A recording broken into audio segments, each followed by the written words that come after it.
ग्रंथराज श्रीमद् भागवत महापुराण की आपन गुरुदेव की भगवान मंगल हरिनाम संकीर्तन की भगवान मंगल हरिनाम संकीर्तन श्रवणकारी भक्तबिंद की आयोजनकारी गणेश स्वामी की जय जगन्नाथ बलराम सुभद्रा देवी की जय श्री कृष्ण चैतन्य महाप्रभु की निताय गौर प्रेमानंद।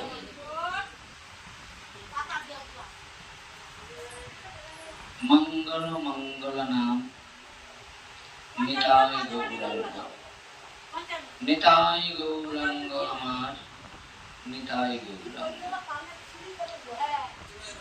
एक কথা কানে জানো না, কোন কথা কম কথা। সর্বাঙ্গে পরম আরাধ্য পরম করুণার ঘন বিগ্রহ মদীয় গুরুপাদ পদ্ম श्रीधाम मायापुर चैतन्य आश्रमेर वर्तमान आचार्य ओम विष्णुपाद स्वामी भक्ति कमले ऋषिकेश महाराजेर श्री चरण कमले कोटि कोटि दंडवत प्रणाम निवेदन करछि। कलि युग पावन अवतार अवतार सारसार अवतार शिरोमणि श्री सचिर नंदन विष्णुप्रियार प्राणनाथ नरिया बिहारी भगवान श्री श्री गौर हरि चार अपार अनुकंपाय আমরা সকলেই সমবেত হয়েছি শ্রীমদ্ ভাগবত মহাপুরাণ প্রেম ভক্তির মহাযজ্ঞে।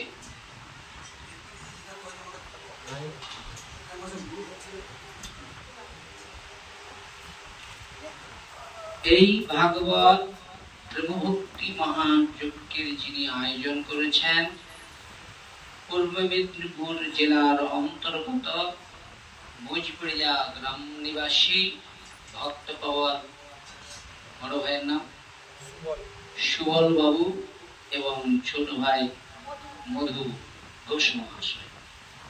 সেই গৃহ মন্দিরে আজ এক বিশেষ দিনে আমরা সবাই সমবেত হয়েছি। এই গৃহে যিনি গুরুদেব ছিলেন তিনি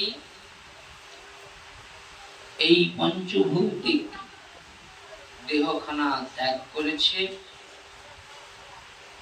আর সেই কারণে শিষ্য হয়ে গুরুদেব যে সেই শিক্ষা দিয়েছে সেই শিক্ষাকে হৃদয়ে ধারণ করে তারা আজকে সেই গুরুদেবের আত্মকল্যাণের উদ্দেশ্যে গৃহেতে ভাগবত কথা এবং ভক্ত সেবার ব্যবস্থা এবং গুরুদেবের আরাধনা। এখন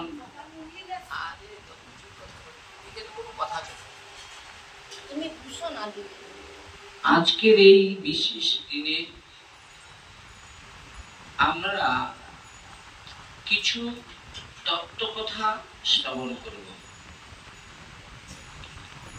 গুরু জিনিসটা কি,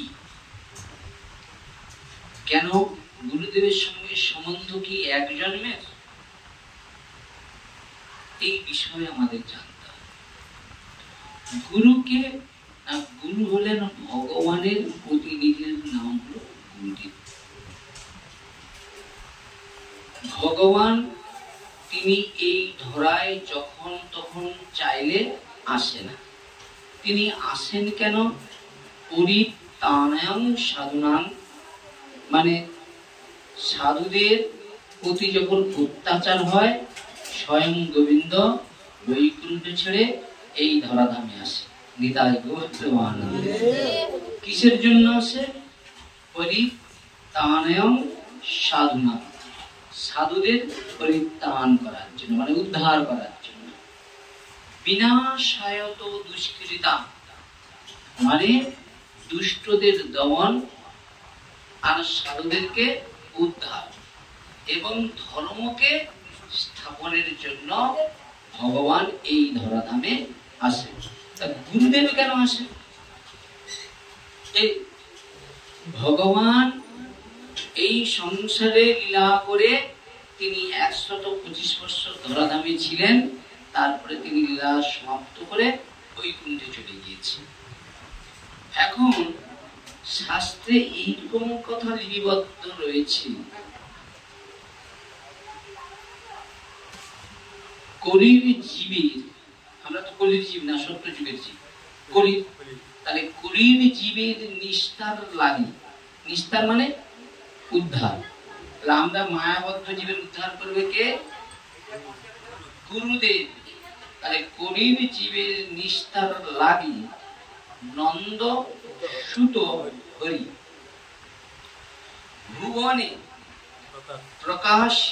প্রকাশিল গুরু রূপ ধরি। তাহলে যিনি ভগবান তিনি গুরু রূপে জগতের কাছে প্রকাশিত হয়েছে। তাই ভগবানের মধ্যে যেমন গুণ দর্শন করা যায়, তদ্রূপ গুরুদেবের মধ্যে সেই গুণ যেন দর্শন করা যায়। নিতাই গুণ আনন্দে। তাহলে জীবের নিস্তার লাগি নন্দ সুত হরি ভুবনে প্রকাশ হয় গুরু রূপ ধরি। এবার গুরুদেবের কাজ কি? গুরু রূপে ঘরে ঘরে মন্ত্র দিয়া সদাই। ঠিক, তাহলে গুরুদেবের কাজ কি? গুরু রূপে ঘরে ঘরে মন্ত্র দিয়া সদাই ফিরে। বৈষ্ণব রূপে দেয় শিক্ষা। কি শিক্ষা? শোনো, আজ থেকে তোমরা আমার শিষ্য, আগে যা করছো করছো, এখন থেকে তোমরা জপ করবে, গলায় তুলসীর মালা রাখবে, হ্যাঁ, আর তারপর হচ্ছে আহার আদি শুদ্ধ করবে। করছো তো? গুরুদেবের কথা শুনে হবে না। তাহলে গুরুদেব আসে কি কিসের জন্য? মায়াবদ্ধ জীবের উদ্ধারের জন্য। কেমন? না, এই যে দেহটা পেয়েছো না, এই যে তুমি পেয়েছো, আমি পেয়েছি, তোমার অনন্তবার এরকম আসতে হবে আর যেতে হবে। ঠিক এরকম সুন্দর দেহ পেয়েছো, কিন্তু সুন্দরের সেবা না করে তুমি এই জড় সংসার থেকে উদ্ধার পাওয়ার কোনো রাস্তা নাই। প্রমাণ বলতে পারে কেন? আমি শিক্ষিত, কলেজে পড়ি, এই শ্রীকান্ত মূর্খ লোক আমায় জ্ঞান দিবে, দেখি বলে জোর করে তুলসী নেওয়া করাইছে। তুলসী কোথায় গেছে আমি খুঁজে পাইনি, আর বলাই নাই। কলেজে যেতে শোনো মন দিয়ে, বসবে, বস, ভালো কথা, তোরে দেখে ভালো কথা, এখানে বসতে হবে, তবে দেখে প্রণাম করে বসলে তো হবে, তা ভাগবতের কি পাওয়া যাবে? তুই কি আর জীবনে সুযোগ পাবি নাকি? আন্তর্জাতিক রোজ আসবে না, ঠিক আছে?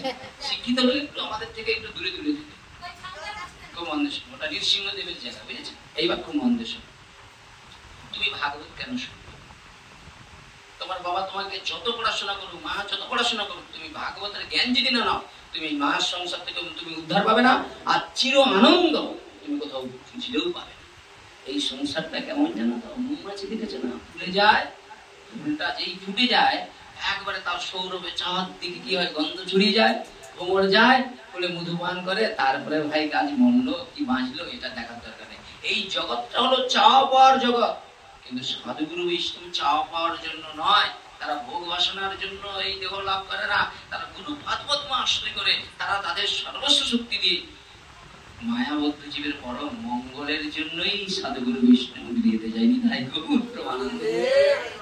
তাই শোনো, আজকের দিন ঠাকুরের ইচ্ছা খেতে পায় না এমন কোন লোক আছে? আমার আজকে অভাব আছে, আমার বাবা বলার সঙ্গে সঙ্গে ছুটি আসছে কিসের জন্য? যদি এই কথা শ্রবণ করে ওই হৃদয়ে ভগবানের প্রতি একটু প্রেম আসে, ভালোবাসা বলে। কেন ভগবানকে ভালোবাসবো? কেন বলে ভগবানকে যারা ভালোবাসে সেই ভালোবাসাটা হলো সঠিক। এই জগতে যাকে ভালোবাসবে, এই ভালোবাসার বিনিময়ে তোমাকে সবাই বুড়ো আঙুল দেখবে। বুড়ো আঙুল বলছেন কচুটি পাবে লাস্টে। একটা বলদ দেখেছো? বলদ জানো? বলদ তাকে বলে, আরে যারা নাগল দেয়, তাই না? বলদ মালিক তাকে কি যত্ন করে, কেন বলে তো? মালিক ওর গায়ে খুব ক্ষমতা রয়েছে না, বেশ খাবি টাবিয়ে মুখে জালতি দিয়ে ও কি করে মাঠে নিয়ে যায়, ও মাঠে দিয়ে কি করে নাগল দেয়। কিন্তু ওই বলদরা যখন বৃদ্ধ হয়ে যায়, মালিক তাকে কি করে? বাজারে যে বিক্রি করে দেয়। তদ্রূপ তোমার যখন শরীরটা সুন্দর, গাছে ফল ফুল আছে, সবাই তোমাকে ভালোবাসবে।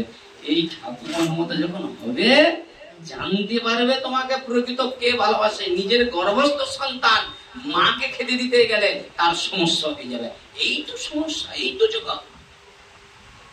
যার জন্য পৃথিবীতে এলাম, যার জন্য আমি পৃথিবীর আলো দেখেছি, সেই জায়গায় নিজে বাঁচবো, নিজের কথা নিজে সর্বস্ব কিছু। এটা শিক্ষা না, এটা ধর্ম না। আজকে যে শিক্ষা নিয়ে মানুষ আমরা ছুটছি, এটা শিক্ষা নয়। এখানে এই দেখেন রায় রামানন্দ প্রসঙ্গ, আজকে দূর কথা আলোচনা করবো। রায় রামানন্দ প্রসঙ্গে দেখেন, অসঙ্গ শুনতে প্রসঙ্গ। এই রায় রামানন্দ প্রসঙ্গ আগে তোমাদেরকে খুব সুন্দর করে ক্লিয়ার করে না ধরতে পারবে না। রায় রামানন্দ মহাপ্রভু যখন সন্ন্যাস নিলেন, মহাপ্রভুর মুখ্য উদ্দেশ্য কি সন্ন্যাস নেওয়া? আরে ঘরের একটা যুবতী স্ত্রীকে ত্যাগ করে, নিজের মাকে ত্যাগ করে সন্ন্যাস হয়ে গেছে কিসের জন্য? নিজের সুখের জন্য নয়, আমাদের মতো জীবকে শিক্ষা দেওয়ার জন্য। এই জীব আমার সন্ন্যাস নিয়ে আসার একটা মুখ্য কারণ কি? আমি যখন সংসারে থেকে সবাইকে হরিভজন করানোর চেষ্টা করেছিলাম, কেউ করলো না, তাহলে সন্ন্যাসী হওয়ার পরেও যদি তারা আমার চরণে আসে, আমি তাদেরকে যদি একটু ভক্তি ধর্ম শেখাতে পারি। কিন্তু মহাপ্রভু গম্ভীরায় বসে বসে চোখের জলে বুক ভেসে কাঁদছে, নিত্যানন্দ চলে যা, সন্ন্যাস ধর্ম ত্যাগ কর, যা সংসার কর। নিত্যানন্দ যখন সংসার করার কথা বলে, তখন নিত্যানন্দের বয়স 60 বছরের উপরে। একটা 60 বছরের ব্যক্তিকে বিবাহ করার কথা বললে ভালো লাগবে তো দেখতে? হ্যাঁ বাবা, আপনারা কি মনে করবেন? মহাপ্রভু উপদেশ করছে, যাও সংসার করো। সংসার করে কি করবে? ঘরে ঘরে নাম হট্ট খুলবে। নাম হট্ট মানে এই নামের হাট। এই নামই দিতে পারে তোমাকে মুক্তি, এই নামই দিতে পারে তোমাকে ভক্তি, এই নামই দিতে পারে তোমার পরম শান্তি। এই সংসারে তুমি শান্তি কোথায় আছে? আরে ভাই, ওখানে থাকলে রোজগার থাকবে, শান্তি কোথায়? শান্তি তো সাধুর সঙ্গে। তো সেই নিত্যানন্দ প্রভু কি করেছে? মহাপ্রভুর কথা শুনে সন্ন্যাস ধর্ম ত্যাগ করে, হ্যাঁ, এই মানে মহাপ্রভুর কথা শুনে মানে মহাপ্রভুর সঙ্গ ত্যাগ করে ফিরে গেল, বুঝেছে? এখন ফিরে এসে কি করলেন না, মহাপ্রভু যখন উপদেশ করেছে সংসার করার, এখন বিয়ে পূজা চলছে, দিবে তো? আরে হ্যাঁ কিনা বলুন? আরে নিত্যানন্দ হচ্ছে বলরামের স্বরূপ, তারা আমাদের মতো কেউ নয়। আমাদের দেখেন বয়সের সঙ্গে সঙ্গে চুল পাকছে, হ্যাঁ, এগুলো পাকা শুরু হয়ে গেছে। কিন্তু ভগবানের এই মুখ দাঁড়িয়ে হয় না, তার দেহটা হলো চিন্ময়। আগে বোঝো, ভগবানের সঙ্গে আমাদের তুলনা করলাম না। দেখুন, আমাদের কারো টাকা হয়ে গেলে সে মনে করে ধনবান, কারো কাছে জ্ঞান আছে জ্ঞানবান, কিন্তু ভগবান নয়। ভগবান হলে ছটা ঐশ্বর্য তার মধ্যে সদা সর্বদাই বিদ্যমান। ভগবান বলে তার প্রমাণ কি করে জানবো না? সামান্য 6 দিনের বয়স কৃষ্ণ, 6 দিনের বয়স তোনার মতো রাক্ষসী মারতে গিয়েছে, পারলো কি ভগবানকে মারতে? কেন বলে? ভগবান এইটুকু থাকলেও তার মধ্যে সর্বক্ষমতাটা কিন্তু সদা সর্বদাই তাকে নিতাই গৌর। নিত্যানন্দ প্রভু কি করলেন? এখন বিবাহের কথা বলেছে, ঘটক লাগিয়েছে। আর এই শোনো, এই কথাগুলো শোনার সঙ্গে সঙ্গে যদি কোনোদিন যাও অম্বিকা কালনা, কোথায়? অম্বিকা কালনা, বুঝেছেন? মায়াপুর যাওয়ার আগে অম্বিকা কালনা যাবে। সেই অম্বিকা কালনা একজন মহাপ্রভুর প্রিয় ভক্ত ছিলেন, তার নাম হলো গৌরীদাস পণ্ডিত। কে? গৌরীদাস পণ্ডিত। পণ্ডিত কাকে বলে? হরে কৃষ্ণ, পণ্ডিত কাকে বলে বলো? যে পড়াশোনা করে জ্ঞান অর্জন করে তারে তো পণ্ডিত বলে, হ্যাঁ কিনা বলে? বলে না। যে ধর্ম শিক্ষার উপরে পাণ্ডিত্য আছে তাকে বলা হয় পণ্ডিত। তার প্রমাণ দিচ্ছি বলে। তো মানে নিত্যানন্দ প্রভু কি করেছে? বলেছে এখন এক ঘটক দেখেছে খুব সুন্দর 2টি কন্যা রয়েছে। কার জন্য? তো ওই গৌরীদাস পণ্ডিতের ভাই, তার নাম হলো সূর্যদাস পণ্ডিত। সূর্যদাস পণ্ডিত, বুঝেছেন? বাটি দিলে হবে না, যেই বাটিতে কেউ কোনোদিন খায় না সেরকম বাটি। যেটা ইটো হয়ে গেছে, খাওয়া দাওয়া করছে, সেটা শোনো, সেইটাই কখনো বৈষ্ণব সেবা দেওয়া যায় না। তোমরা যেই বাটিতে খেয়েছো, যেই বাটিতে খেয়েছো, সেই বাটি দিয়ে কোনোদিন করবে না, এটা শিখে দিই। খুব মন্দ শুনুন, এই এলাকা খুব মন্দ শুনুন, শুনিয়ে দুধের রস আছে। তো সেই সূর্যদাস পণ্ডিতের 2 কন্যা ছিল। একজনের নাম ছিল বসুধা, আরেকজনের নাম ছিল জাহ্নবা। অদ্ভুত দিক, মানে রূপে গুণের মহিমা এই জিহ্বা দিয়ে কীর্তন করা যাবে না। কাদের রূপের গুণের মহিমা কীর্তন করা যায় না? শুদ্ধ ভক্তের, বুঝেছেন? তো এইবার সেই সূর্যদাস পণ্ডিতের কন্যা কি করছে? বদনে হরিনাম করছে আর ভগবানের জন্য ফুল চয়ন করছে। নিত্য ভগবানের সেবা বাড়িতে সেই কাজ করছে, বুঝেছেন? ভালো কথা। এখন সেই কন্যারে দেখে ওই ঘটকের পছন্দ লেগে গেছে, লাগতেই পারে। আরে তোমার ঘরে কন্যা থাকলে অনেক সম্বন্ধ আসে, তার সম্বন্ধ আইলেই কি বিবাহ হয়ে গেল নাকি? বিবাহ মানে কি? দেহকে দেখে নয়, মনে মনে বিয়ে হয়। এই জগতে তো দেহ আর অর্থ দেখে বিয়ে হয়, এই জন্য কার ঘরে শান্তি নেই, ঠিক কিনা বল? আরে বাস্তব কথা তো। আগেকার দিনে বিবাহ হলে কি করতো, কন্যার বাড়ির বয়োজ্যেষ্ঠরা আগে খোঁজ করতে যেত, তার মামা বাড়ি কেমন, তার ঠিকুঞ্জি দেখতো, পায়ের নখ দেখতো, মেয়েটার সঙ্গে আচরণের কথা বলতো। এখন তো সব তার ঠিক করতে পারে, 5-এ পড়া থেকে তার ইট ঠিক আছে কিছু না। বাস্তব কথা দেখুন, ভাগবতের এখানে কিন্তু মানে কথাগুলো বোঝার চেষ্টা করবো, কিন্তু নিজের পছন্দ করে 3 দিন টিকাতে পারছে। কারণটা কি? ও তো জড় জগতের অর্থের উপরে ভাবছে, চিন্ময় তত্ত্বটাই বোঝে না। সুখ কোথায়?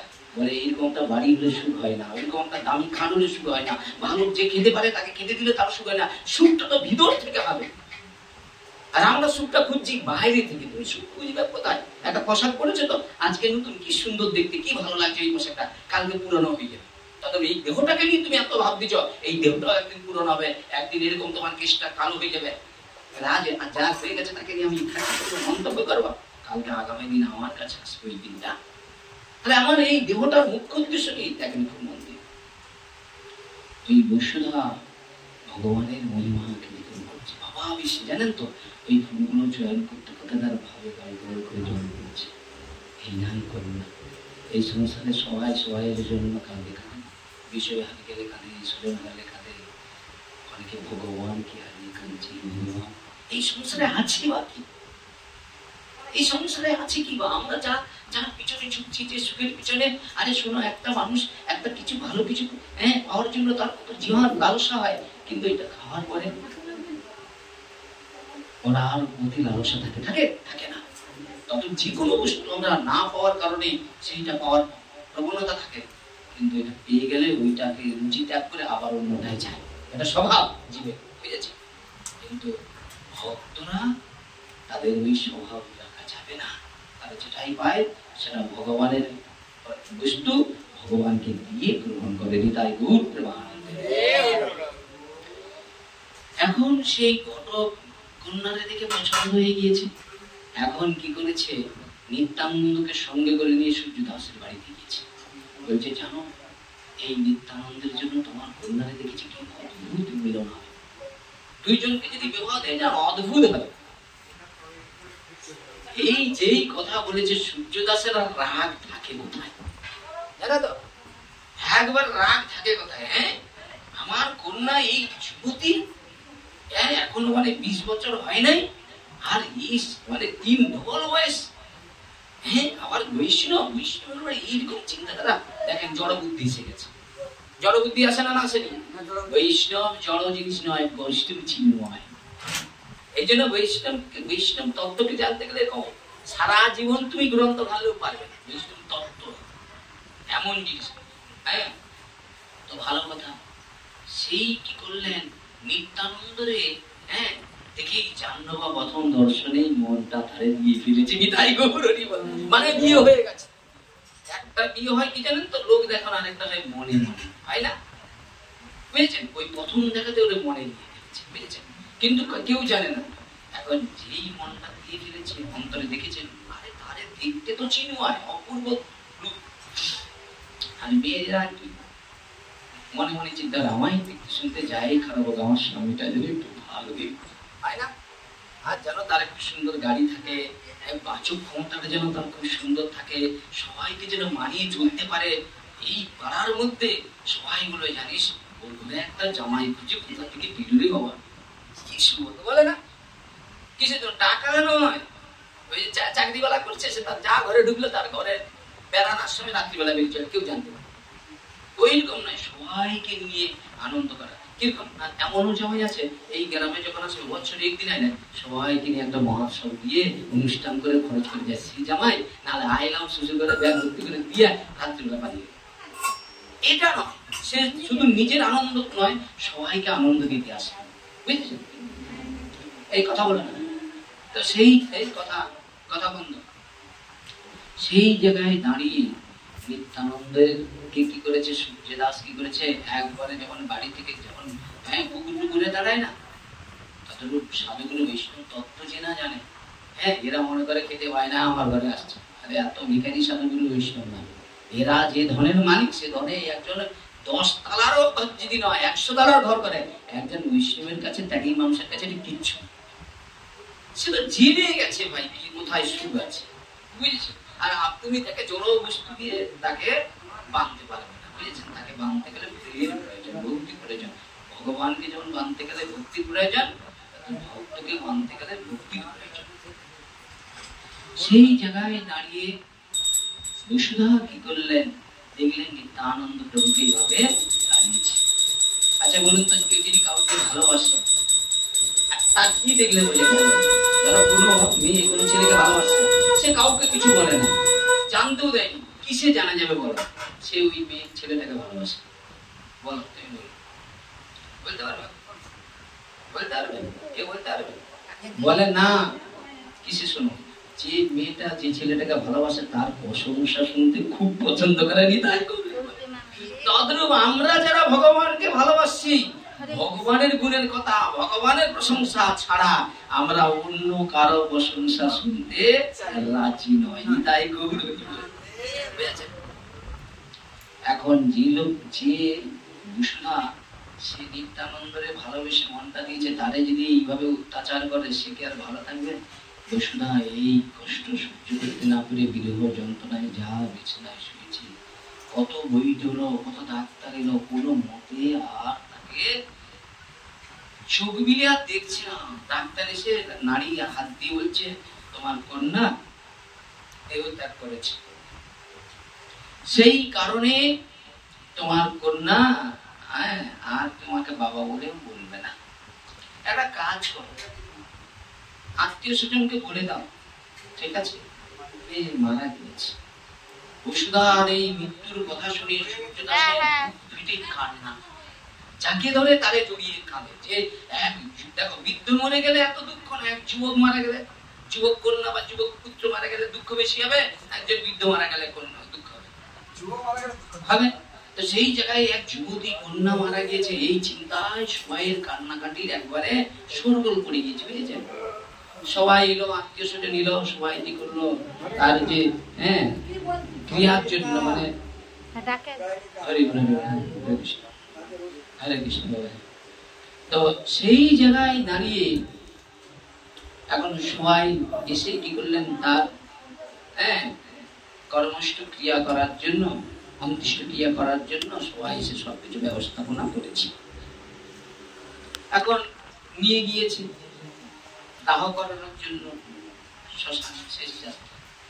এখন সেই সময় নিত্যানন্দ প্রভু গান করছে, জীব জাগো বলে গোরা চাঁদ বলে, কত নিদ্রায় যাও জীব মায়ার বেশিছি করে, এনেছি ঔষধি মায়া নাশির লাগি, হরিনাম মহামন্ত্র লাও তুমি মাগি, ভগত বিরোধী প্রভুর চরণ করিয়া এই হরিনাম মন্ত্র লাই।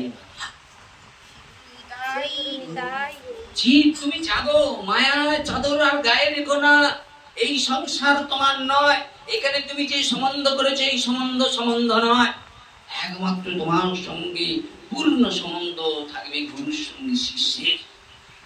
একমাত্র গুরুদেব পারে এই মায়ার হাত থেকে উদ্ধার করতে। যেন গুরুর দেহ চিন্ময়, এইভাবেই কি করলেন, নিয়েছে নিত্যানন্দ প্রভুকে দেখেছে। নিত্যানন্দ গান করে বলছে, তা একজন পাঠ করে সূর্যদাস পণ্ডিতের হাতে করে বলছে, বলে একটা কাজ কর, তোর যে যুবতী কন্যাটা মারা গেছিল ওই বৈষ্ণব ঠাকুরের চরণে অপরাধ হয়ে গেছে, বুঝেছেন? আজকে তো বৈষ্ণবকে নিয়ে কতজন কত মন্তব্য করে, বুঝেছেন? মন্তব্য, কিন্তু জানেন যে দেবতারা বৈষ্ণবকে শ্রদ্ধা করে, দেবতারা বৈষ্ণব সঙ্গ আকাঙ্ক্ষা করে। সেই বৈষ্ণব তত্ত্বটা আমরা তো বুঝছি না। আমরা মনে করি যে যত টাকা দ্বারা এই জগতে পাঠ কীর্তন করে সে তত উচ্চ মার্গে বৈষ্ণব বলে না। যে তোমার দুঃখ দেখে তোমার কথা শুনে সঙ্গে সঙ্গে নিজের সর্বস্ব কর্ম ফেলে ছুটি আসে, বুঝছেন? আজকে ধরুন বলার সঙ্গে সঙ্গে আমাকে কাজ ফেলে ছুটি আসতে, এখানে করার জন্য তুমি একটা কথা 70,000 80,000 টাকা যারা নেই তাদেরকে ফোন করে ডাকো, তোমার মাঠে তো বহু লোক আসে, আসবে কেন আসবে? আর সে তো আরো আগে আসার কথা। মানে এরা আসে ঘুরে মধুপান করে চলে যায়, গাছের দিকে থাকে। কিন্তু আমাদের যারা প্রকৃত বৈষ্ণব তত্ত্ব বুঝেছে, পরে তার নিন্দা করলে, তার গায়ে থুতুও ফেললে, প্রয়োজনে আবার তাকে ফিরে আসতে। কেন? বৈষ্ণবের এটা মহিমা। সূর্যদাস পণ্ডিতকে এখন বলছে, বলে যাও যাও ওই বৈষ্ণব ঠাকুরের চরণ অপরাধ হয়েছে, উনি যদি পারে কিছু করতে। যেই নিত্যানন্দের কাছে, যেই নিত্যানন্দের চরণে পড়েছে সূর্যদাস পণ্ডিত, তখন নিত্যানন্দ চরণ থেকে তুলে বলছে, কি করছো? আরে তুমি কত বয়স জ্যেষ্ঠ, তুমি আমাকে এইভাবে কি প্রণাম করছো? বলছে, জানো আমার বড় ক্ষতি হয়ে গিয়েছে। বলে কি? বলছে, তোমাকে অপমান করার জন্য আমার ঘরের কন্যা সন্তান আছে, মারা গেছে। ওই তো বসুদার সব চিতা সাজানো চলছে। এরপরে চিতায় তুলে উঠে বলি পঞ্চমীটা পুরো হয়েছে, বিনিময়ে আর কিছু থাকবে না। নিত্যানন্দ প্রভু বলছে, আরে কখনো বসুদার মৃত্যু হতে পারে, আমার বসুদা মারা যেতে পারে না। তখন সূর্যদাস বলছে, একবার যদি বসুদা আমায় বাবা বলে ডাকে, পিতা বলে ডাকে, তাহলে আমার দুইটা কন্যা আমি তোমারে দান করবো। বুঝেছেন? কটা কন্যা? দুটো কন্যা। নিত্যানন্দ প্রভু সে তার সাধারণ তোমার আমার মতো নয়। নিত্যানন্দ কানের কাছে গিয়ে বলছে, বসুধা একবার ওঠো। নিত্যানন্দের কণ্ঠটা যেই ওর কর্ণে ঢুকে গেছে, ও যেন ঘুমন্ত অবস্থায় ছিল। দাঁড়িয়ে নিত্যানন্দ মানে ঘুম থেকে উঠে বসে দেখছে নিত্যানন্দ সঙ্গে সঙ্গে উঠে গিয়ে নিত্যানন্দ জড়িয়ে ধরেছে। দিয়েই কি করলেন? বাবাকে যে প্রণাম করলেন, সবাই হতবাক হয়ে গেল। বুঝেছে? এরপরে সেই সূর্যদাস পণ্ডিত কি করলেন? আজও কিন্তু যাবেন গৌরীদাস পণ্ডিতের যেখানে নিতাই গৌর রয়েছে, ঝলক দর্শন, তারই সম্মুখেই রয়েছে সূর্যদাস পণ্ডিতের সেই বিবাহ স্থলী। আজও যেখানে নিত্যানন্দ প্রভুর বিবাহ হয়েছিল, আজও পর্যন্ত রয়েছে। না গেলে তোমাকে গল্প বলছে, গল্প শুনবে। এটা গল্প না, এটা বাস্তব। ভগবানের কথা কোনো গল্প নেই, বাস্তব। ভগবান যা লীলা করে সেটাই করে। বুঝেছেন? ভালো কথা। এখন সেই বসুদার জাহ্নবাকে নিত্যানন্দ হাতে দিয়েছে। আচ্ছা, লোকের একটা জুটি দুটা,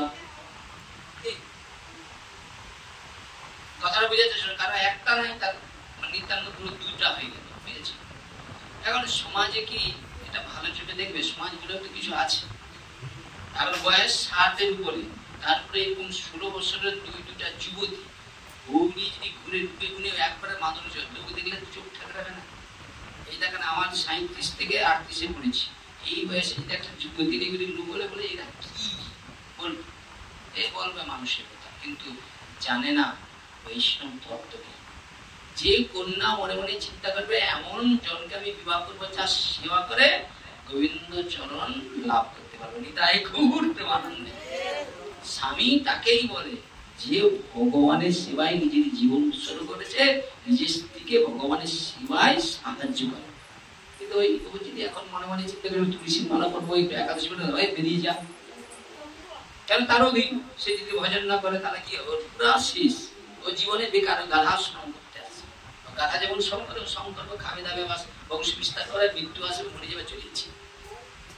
ওর জীবনে যদি একজন মহতের সঙ্গে বিবাহ হতো, ওর মতো সুখী এই সংসারে কেউ হতে পারে।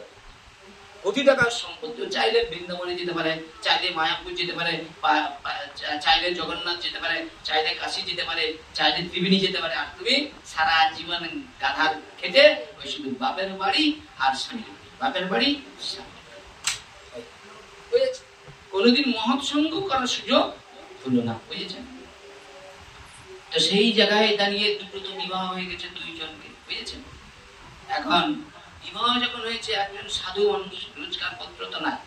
বুঝেছেন? হরিনাম করে আর ভিক্ষায় তার জীবন। আর দুটা বইয়ের তো ভরণ পোষণ করতে হবে, হ্যাঁ, তাদেরকে নিয়ে তো জীবন যাপন করতে হবে, কিন্তু চাল চুলা কিছুই নেই। এখন রাজার কাছে গিয়েছে। বুঝেছেন? রাজার কাছে যে বলছে, রাজা মশাই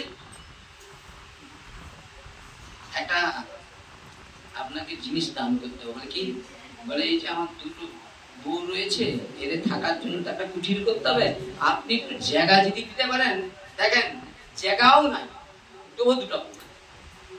ভাবুন, চিন্তা করে দেখুন, এগুলো বাস্তব কথা, এগুলো কোনো ফেলে দিলে হবে না। এইবার দেখুন সেই দুটো 537 বছরের 38 বছর আগে এখন তোমরা বুঝতে পারবে না। এইবার কি করেছে না, তারা রাজার কাছে গিয়েছে, বুঝেছেন? রাজার কাছে কি বলছে, রাজামশাই আর আমাদের ঘরে এই দুটো আমি বিবাহ করেছি, দুটো স্ত্রী রয়েছে, আমার একটা ঘর বাড়ির দরকার, একটু যদি জায়গা একটু দিতেন। সে রাজা বলে, বাবা এই বয়সে এরকম সুন্দর সুন্দর,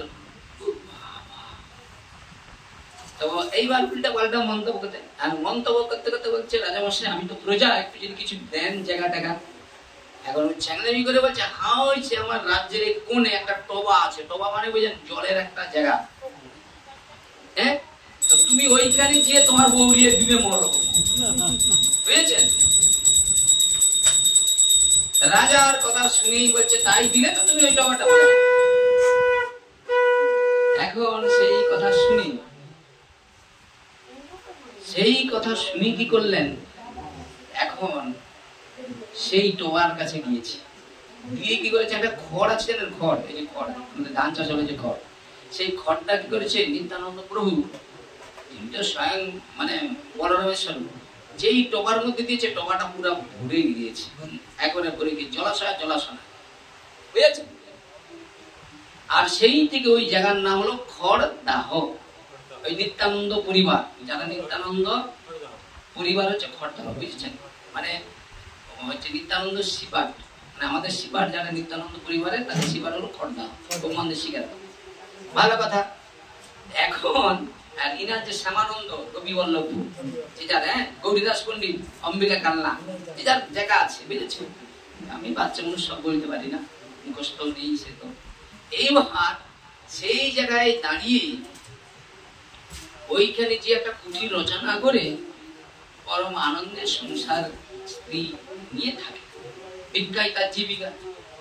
একদিন রাজা মনে মনে চিন্তা করলো, ওই নিত্যানন্দ এসেছিল, ওরে তো ঘর বলেছিলাম যাও টবায় যে থাকো, কি করে দেখি। এসে দেখে না, সে টবা নাই, সে পুরো ভরিয়ে কুঠির তৈরি করে তারা স্বামী স্ত্রী মিলে ভোরের বেলায় ভগবানের উপাসনা করছে, কি সুন্দর। সেই দৃশ্য থেকে রাজা নিত্যানন্দের প্রভু চরণাশ্রয় করলেন, যে আমার অনেক সৌভাগ্য, এমন একজনকে দিয়েছি, আমার রাজ্য থেকে সদা সর্বদা ইষ্ট চিন্তায় মগ্ন। দেখেন, তুমি কাউকে কিছু দিয়েছো, জায়গা দিয়েছো, কেউ ঘর করেছে, আর সেই জায়গায় যদি কেউ একটা ছোট্ট কুটির বানিয়ে সারাদিন ভগবানের নাম জপ করে, তাহলে দুইটাকে একই পেয়েছে। এইভাবে নিত্যানন্দ প্রভু কি করলেন, সেই কুঠির রচনা করে সেই নাম জপ করতেন, আর গ্রামে গ্রামে ঘরে ঘরে সেই নাম যজ্ঞ প্রচার করলেন। আজ সেই সারা বিশ্ব, আজ আমেরিকা বলুন, বড় বড় দেশ, রাশিয়া বলুন, বড় বড় দেশে সেই ইস্কন, যিনি অভয়চরণ দে, যিনি ভক্তি সিদ্ধান্ত সরস্বতী ঠাকুরের শিষ্য ছিলেন, বুঝেছেন? সেই ভক্তি সিদ্ধান্ত সরস্বতী ঠাকুরের শিষ্য ছিলেন অভয়চরণ দে। সেই অভয়চরণ দে 70 বছর বয়স, বয়সটা কত? 70 বছর। সেই 70 বছর বয়সে অভয়চরণ দে পরে নাম হলো, দীক্ষার পরে নাম হলো ভক্তি বেদান্ত স্বামী মহারাজ, যাকে এখন অনেকেই প্রভুপাদ বলে। এই নিয়েও একটা মতবাদ আছে যে ভক্তি সিদ্ধান্ত সরস্বতী ঠাকুরই একজন একমাত্র প্রভুপাদ, উনি প্রভুপাদ নয়, সেই থেকে একটা গন্ডগোল তর্ক হচ্ছে। কিন্তু শাস্ত্র সিদ্ধান্ত যদি মেনে চলা হয়, তাহলে বলছে গুরু মিলে লাখে লাখে শিষ্য মিলে, আর শিষ্য মিলে লাখে লাখে গুরু মিলে। তাহলে কোন শিষ্য যদি ভালো কাজ করে, তার গুরু, তার শিষ্যরা যদি তাকে প্রভুপাদ আখ্যা দেন, সেটা নিয়েও আমাদের আজ জগতে এই হিন্দু সনাতন ধর্মে এটা নিয়েও একটা মতবাদ আছে। কিন্তু আমি বলছি, তিনি প্রভুপাদ হোক আর নাই হোক, একজন 70 বছর বয়সে আমেরিকায় গিয়ে এই হিন্দু ধর্ম প্রতিষ্ঠা করে এলেন, আর সেখানে মঠ মন্দির স্থাপন করে এলেন। আমরা তাকে নিয়েও মন্তব্য করছি, এই জগৎ মন্তব্যই কারো ভালো গুণ দেখে না। আমি বলছি, উনি তো একজন পরম বৈষ্ণব, বৃন্দাবন থেকে অক্লান্ত পরিশ্রম করে কত গ্রন্থ হাতি রচনা করেছে, আজকে জগতে তাদেরকে নিয়েও মন্তব্য করে। আজকে স্বামী বিবেকানন্দ তিনি চিকাগো শহরে যে হিন্দু ধর্ম প্রচার করেছিল, যুবক নবীন সন্ন্যাসী, তিনি কার শিষ্য ছিলেন? রামকৃষ্ণদেব। রামকৃষ্ণ মূর্খ কোনদিন স্কুলে যায়নি, গিয়েছে। কিন্তু বিদ্যাসাগর তো অনেক বড় শিক্ষিত বিদ্যাসাগর, কিন্তু বিদ্যাসাগরের কেউ পূজা করে না। যারা ভক্তিকে আশ্রয় করে তাদের আজ কত পূজা আদি হয়। সেই রামকৃষ্ণ মিশন, বুঝেছেন, তার প্রতিষ্ঠা কে করেছিলেন? ওই স্বামী বিবেকানন্দ, বুঝেছেন। সেই স্বামী বিবেকানন্দ আমেরিকায় গিয়েছিল, সেখানে গিয়ে এই হিন্দু ধর্মের জন্য বক্তব্য দিতে গিয়েছিল। আর বক্তব্য দিতে গিয়ে সবাই বক্তব্য দিচ্ছে। এখন সেখানে গিয়ে স্বামী বিবেকানন্দ যখন বক্তব্য দেয়, মানে দীর্ঘক্ষণ হাততালি পড়েছিল। মানে যতজন বক্তব্য দিয়েছিল তার মধ্যে সর্বশ্রেষ্ঠ বক্তব্য দিয়েছিল স্বামী বিবেকানন্দ। অল্প সময়ের মধ্যে সর্বশ্রেষ্ঠ কথা বলেছিল, বুঝেছেন। তাহলে এই অভয়চরণ দেব প্রভু, মানে যিনি স্বামী মহারাজ, তিনি 70 বছর বয়সে আমেরিকায় গিয়ে আজ হিন্দু সনাতন ধর্মকে প্রতিষ্ঠা করবার জন্য চেষ্টা করেছিল এবং সেখানে গিয়ে অনেক শিষ্য তৈরি করে আজকে ইস্কন সৃষ্টি করেছে। এইবার ওই অভয়চরণ দের যিনি পিতা ছিলেন তার নাম হলো গৌরাঙ্গ মহাদেব, মাতার নাম ছিল রজনী দেব। পিতা ছিলেন কাপড়ের একটা ব্যবসায়ী, মানে কাপড় ব্যবসায়ী, বুঝেছেন। কিন্তু বাড়ির পাশে ছিল একটা রাধা গোবিন্দের মন্দির। রাধা গোবিন্দের মন্দির জানেন, যেমন আপনাদের এখানে মন্দির আছে না, রামানন্দ মন্দির। আমি তো দেখলাম এই আশপাশে তোমাদের ওই পূজা হলে 3 দিন ছুটাছুটি, কত কিছু আত্মীয় স্বজন, তারপরে আর ধারের কাছেও যায় না, ওই রামানন্দের দরজায়ও তাকায় না, বুঝেছেন। কিন্তু মন্দির থাকলে মানে কি, মন্দিরে যখন পাঠক আসবে, পাঠ কীর্তন করবে, আমরা যাবো সবাই মিলে, পাঠ কীর্তন শুনবো, আমাদের আত্মকল্যাণ হবে, আমরা জানতে পারবো না। আরে চার ফেলালেও তো মাছ কিছু আসে, জালে ধরা পড়ে। আমরা এখানে দীর্ঘদিন ধরে অনেক চেষ্টা করে দেখলাম, সব জায়গায় দেখেছি আপনাদের এখানে বিপরীত। এখানে ভক্তির জায়গায় মানুষের রুচি নেই। কথা একটা কীর্তন নিয়ে আসবে, একটু নিচে কোমর দুলিয়ে যাবে, কাঁড়ি লোক শুধু, হ্যাঁ লোক কাঁড়ি মাঠ ভর্তি, এরা তো মাঠ ভর্তি লোক কাঁড়ি। কিন্তু যদি বলা যায় এখানে হাতে গোনা কয়জনকে দেখা যাবে, তাও আগে দেখা যেত না, ভাই কঠিন পরিস্থিতি কি মা গোমন্দেশ্বর। তাই সেই যে ওনার বাড়ির পাশে একটা রাধা গোবিন্দের মন্দির ছিল, বুঝেছেন। সেই মন্দিরে নিত্য নিত্য সেখানে যাওয়া আসা করতো, পিতার সঙ্গে ওখানে যাওয়া আসা করতো। এর করতে করতে তারপরে এক সময় ওই ভক্তি সিদ্ধান্ত সরস্বতী ঠাকুরের সঙ্গে, ঠিক আছে, এলাহাবাদে ওনার সঙ্গে দেখার পরে ওখানে গিয়ে তারপরে কি করলেন, গুরুদেবের কাছ থেকে দীক্ষা নেয়।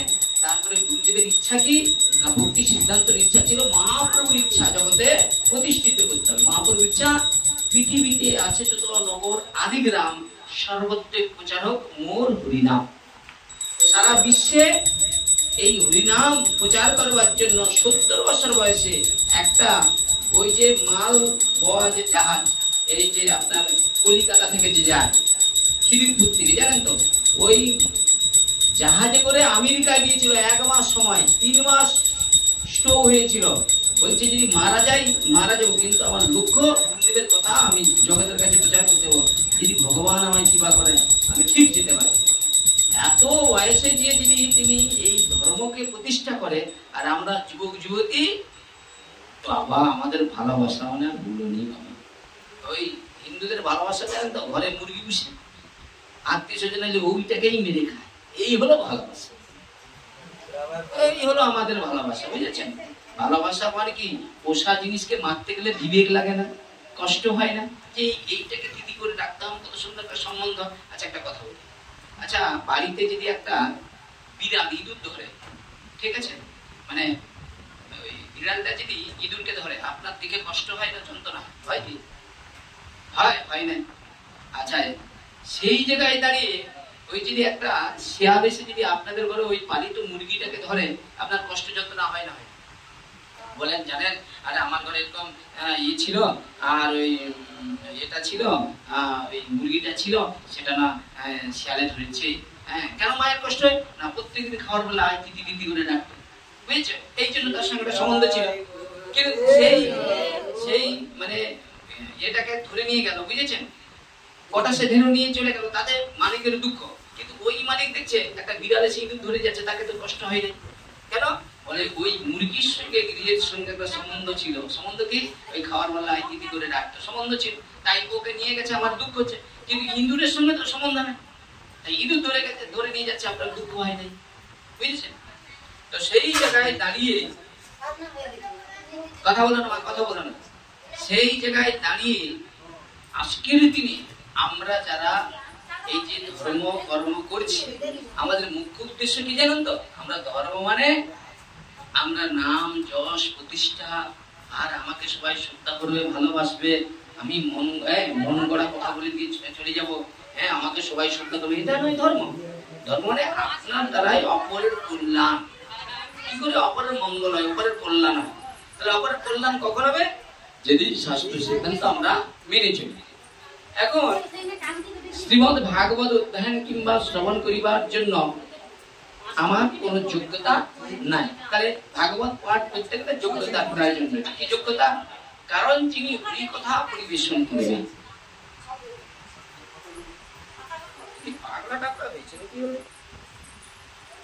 যিনি হরি কথা পরিবেশন করবে তার 4টি গুণ থাকা প্রয়োজন। সেই 4টা কি গুণ? না, যিনি হরি কথা বলবে তার 4টা বিশেষ গুণ হচ্ছে কি? বলছে তার বিশেষ 4টি গুণ কি? তিনি হবেন পণ্ডিত। পণ্ডিত মানে বোঝেন? পণ্ডিত মানে তিনি গ্রন্থের উপরে বিশাল বিশেষ গুণের প্রয়োজন থাকে। তারপরে রয়েছে মহান ভাগবত ভক্ত, বুঝেছেন? শুক পাখির মতো তার কণ্ঠের সুর এবং সুবক্তা। কমান্ডে শুনুন, এই যে যিনি ভাগবত করবে মানে কি? এখন তো কিছু মনে করেন না, হ্যাঁ গুরু আশ্রয় করলাম, গুরু পাদপদ্মে, গুরুদেবের একটু সেবাও করলাম না, গুরু সেবাও জিনিস জানলাম না, কালকে পাঠ শুরু করে পাঠ মানে ভক্তিপথে এসে কালকে ব্যাগ নিয়ে আমি পাঠক হয়ে গেলাম, নাম যশ প্রতিষ্ঠান। আরে পাঠ তো যে কেউ করতে পারবে, এটা আগে বুঝতে হবে। এইটা হলো ভগবানের বস্তু, আমাকে দান করার জন্য আমার গুরুদেব পাঠিয়েছে। তাহলে আমি দাতা শ্রেষ্ঠ, আমাকে তো দাতা শ্রেষ্ঠ হতে হবে। তা আমি যে লোককে দান করবো, আমার কাছে কিছু থাকলে তো আমি দান করবো। কিন্তু আমি দান করবো কি? আমি তো পাঠে আসার আগে আমি বলছি আমাকে এতটা দাও, তাহলে আমি দানি হতে পারবো? আমি তাকে আগে কষাকষি শুরু করে দিচ্ছি, বুঝেছেন? আমাকে আমাকে এত টাকা দিতে হবে। তাহলে বুঝুন, এই জন্য ভাগবত কথা তোমাকে প্রচার করতে গেলে তোমাকে আগে জানতে হবে ভাগবত ভক্তি শাস্ত্র। আর ভক্তি কখনো কেনা বেচার মাধ্যম দ্বারা পাওয়া যায় না, এটা গুরু বৈষ্ণবের কৃপায় ভক্তি পাওয়া যায়। আর ভক্তি যার কাছে এসে গেছে তাকে দেখলেই বোঝা যায় সে সর্বস্ব বড় ত্যাগী, আর তার সর্বস্ব কিছু কর্ম ফেলে আপনার এক ডাকে আপনার কাছে এসে যাবে। আর আমাকে ডাকতে গেলে 1 বছর আগে থেকে 3 বছর আগে থেকে ফোন করবে, নাহলে যখন তখন পাবে না। এক নাইটে 80,000 টাকা লাগবে, হ্যাঁ আগে তোমাকে ফোন পে করে 10,000 টাকা দিয়ে দিতে হবে। 3 বছর আগে থেকে বলতে পারবো বেটা 3 বছর বাঁচবে এমন কোনো গ্যারান্টি আছে?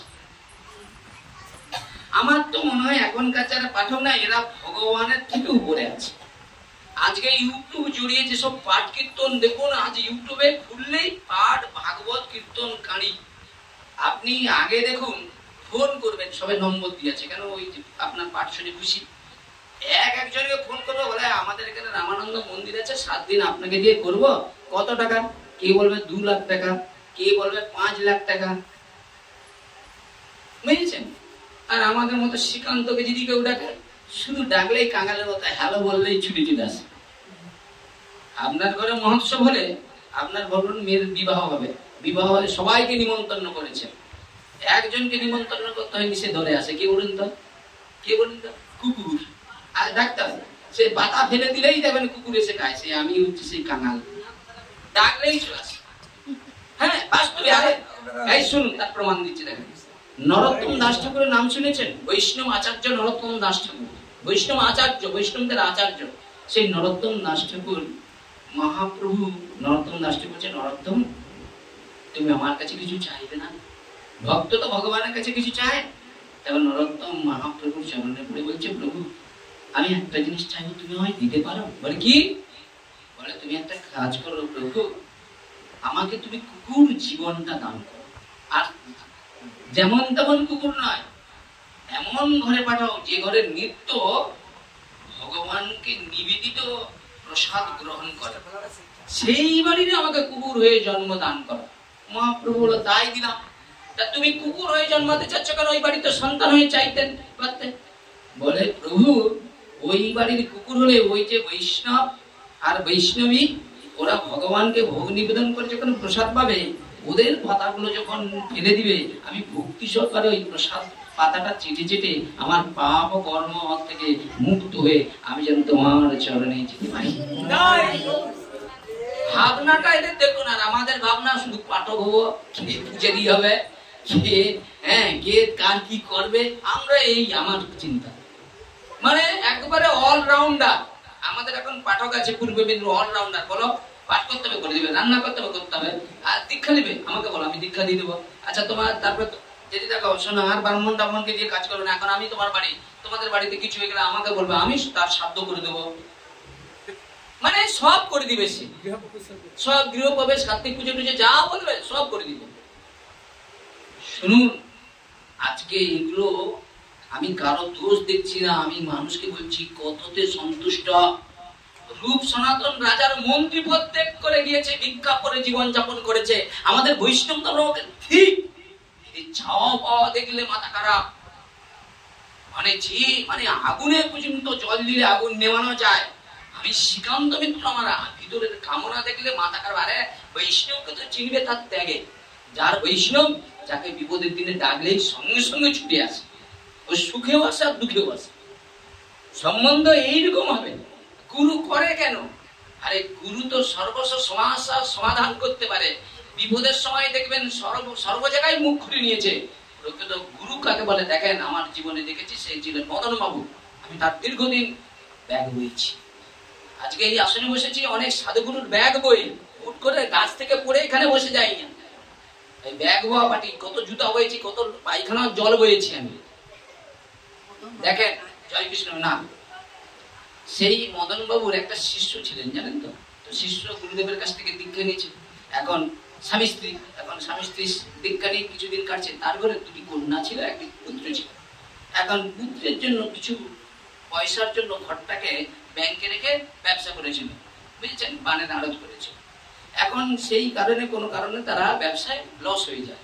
এখন ঠিক মতো টাকাটা সময় দিতে পারে না, সেই জন্য সে তো থানা পুলিশ নিয়ে সে ব্যাংকে করেছে, সে ঘরকে ঘিরে নিয়েছে, যাতে ওই ঘর মানে লোককে টাকার দ্বারা বিক্রি করে দিয়েছে, মনে হয় না। তো সেই দিন ওনার যে কন্যা পুত্রদেরকে দীক্ষা দেওয়ার জন্য ডেকেছে। আমাকে বাস্তবে ঘটনা বটবৃক্ষের তলায় দাঁড়িয়ে বলে দিয়েছে, সব কথা আমি জানি। তো ভালো কথা। আর গুরুদেব কি করেছে, সেই ঘরে দীক্ষা দিবে বলে গিয়েছে। আর সেই দিন ওই পুলিশে গেছে। এবার গুরুদেব বাড়িতে আসবে, সেই বাড়িতে যে পুলিশে যায়, সেই বাড়ির একটা মান সম্মানের ব্যাপার আছে। সেই মান সম্মান ভাই ওই বাড়ির কন্যারা গলায় দড়ি দিতে যাচ্ছে, কে বিষ খেতে যাচ্ছে। গুরুদেব যাই খবর, কেউ কিছু করবে না, আমি বেঁচে আছি যখন তোমাদের চিন্তা না। গুরু কাকে বলে দেখেন, মানে কি বিপদের দিনে নিজে সর্বস্ব দিয়ে শিষ্যকে উদ্ধার করা। মানে সুখে নয় দুঃখেই গুরু চেনা যায়। আপনার প্রিয়কে, আপনার স্ত্রী পুত্রকে, আপনার যেদিন অসুস্থ হয়ে বিছানায় পড়ে থাকে, তখনই চিনতে পারবেন যে আপনার আপন কি। তাহলে বৈষ্ণব কে না, আপনার বৈষ্ণব সবচেয়ে বেশি আপন, যে আপনার খারাপ শোনার সঙ্গে সঙ্গে আপনার দরে এসে দাঁড়িয়ে থাকবে একটা মন দিয়ে। আর আমাকে দাদা ফোন করছি বলে আসছে কি আজকে প্রোগ্রাম মধ্যে তুমি যে আছো, প্রোগ্রামটা আজকে এরকম হবে বলে নটার সময় কোনো কেনাকাটাও কিছু নেই, যা বাড়ি। এবার শুনুন, আমি বুঝে নিচ্ছি, এবার শুনুন। তখন গুরুদেব কি করলেন, সবাইকে সান্ত্বনা দিয়ে বললেন চলে যান, আপনার আগামী দিন টাকা সব যতটা প্রয়োজন সব মিটে যাবে। নিজের শ্রম অর্থ দিয়ে শিষ্যকে তোলার জন্য কি হারে চেষ্টা করেছিল, কিন্তু আমার জীবনে মদনবাবু এত অল্প বয়সে মরে যাওয়ার লোক ছিল না। ওই গুরুদেবের এমন শিষ্য ছিল, ওই গুরুদেব ছিলেন হেডমাস্টার মশাই, এমন শিষ্য পাপী শিষ্য তৈরি হচ্ছে জগতে। দেখুন, শিষ্য গুরুদেবকে বলছে, গুরুদেব আপনার যে যে টাকাটা রয়েছে না এখানে রাখুন, এখানে টাকা রাখলে না আপনার এমন হয়ে যাবে, আপনার সব দুঃখ দূর হয়ে যাবে। গুরুদেব কিছুটা রাখবেনি, গুরুদেবকে বাড়িতে নিয়ে যেয়ে খাবি টাবিয়ে গুরুদেবের ব্যাংক থেকে টাকা তুলে সব এমন জায়গায় দিল, সব ধ্বংস হয়ে গেল, গুরুদেব অকালেই মৃত্যু হয়ে গেল। গীতায় খুব এ হলো কলিযুগ।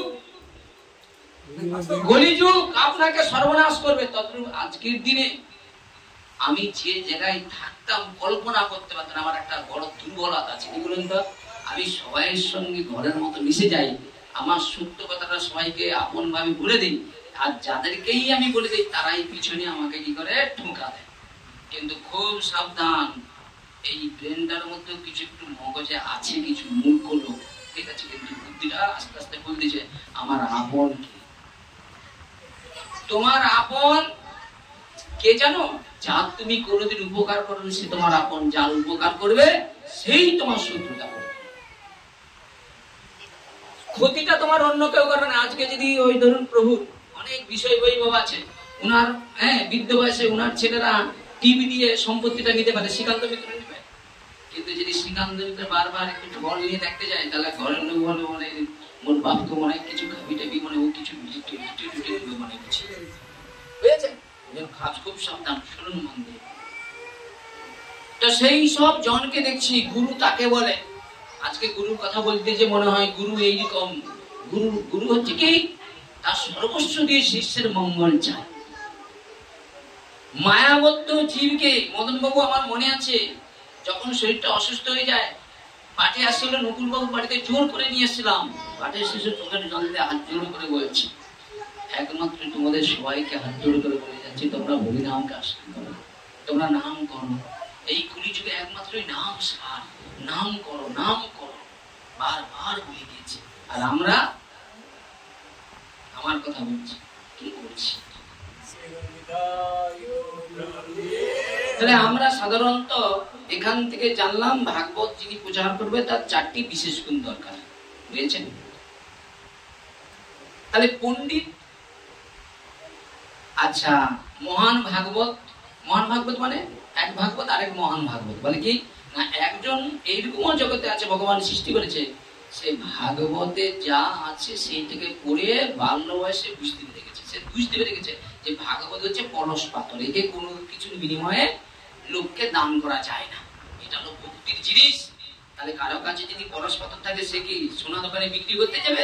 কেন, লোহায় ঢোকালে তো সোনা হয়ে যাবে।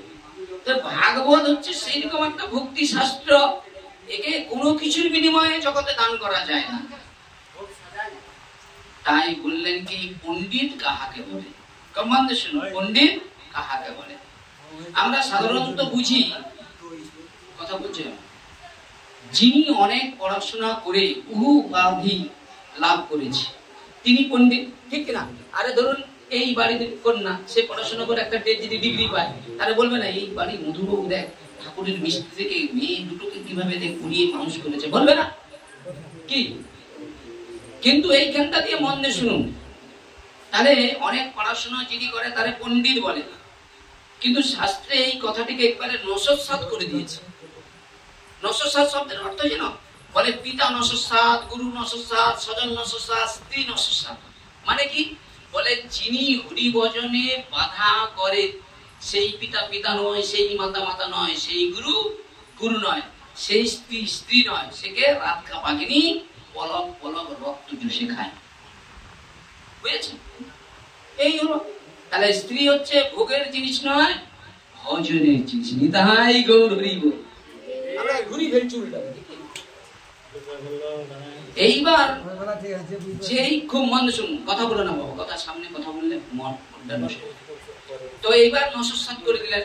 তাহলে প্রভু কহে কোন বিদ্যা বিদ্যার মধ্যে সার?